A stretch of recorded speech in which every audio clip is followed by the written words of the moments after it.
Payg'ambar alayhissalom qiyomatni katta va kichik belgilarini aytib o'tgan.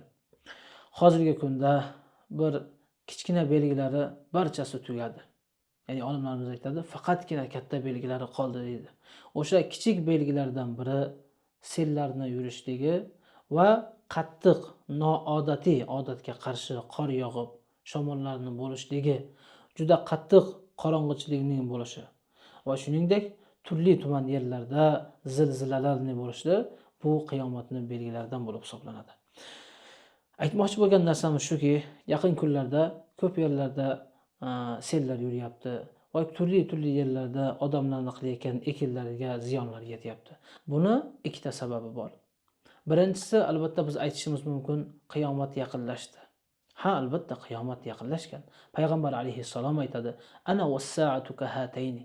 Men bilan qiyomatni yaqinligi shu ikki barmog'ini oraligichalik. Ya'ni ikki barmoq qanchalik yaqin bo'lsa, payg'ambarimiz bilan qiyomatni oraligi shunchalik. Lekin azizlar, qiyomatni belgisi deb o'tirishlik bu yaxshi narsa emas.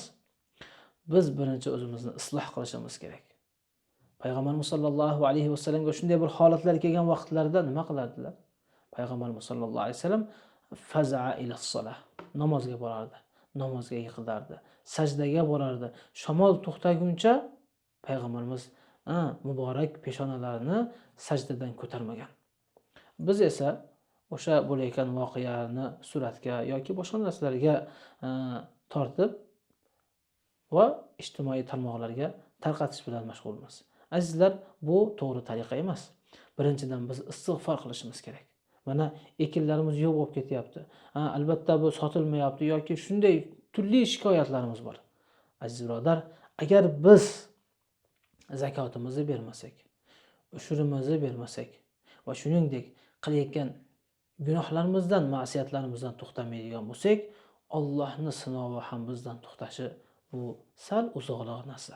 Shuning uchun har bir inson bo'lgan voqeani, sinovlarni, shu bo'layotgan bir turli tuman qiyinchiliklarni meni kasofatimdan, meni gunohim sababidan bo'lyapti deydigan bo'lsak, Alloh taolo u balo ofatlarni albatta ko'taradi. Shuning uchun aytmoqchi bo'lgan narsamiz, har birimiz, men ham barchamiz inshaalloh Allohga tavba qilaylik. Istig'for aytaylik. Shoyat Alloh bizni ustimizda kelayotgan turli balo ofatlarni, sinovlarni ko'tarib yuborsa. Assalomu alaykum va rahmatullohi va barakatuh.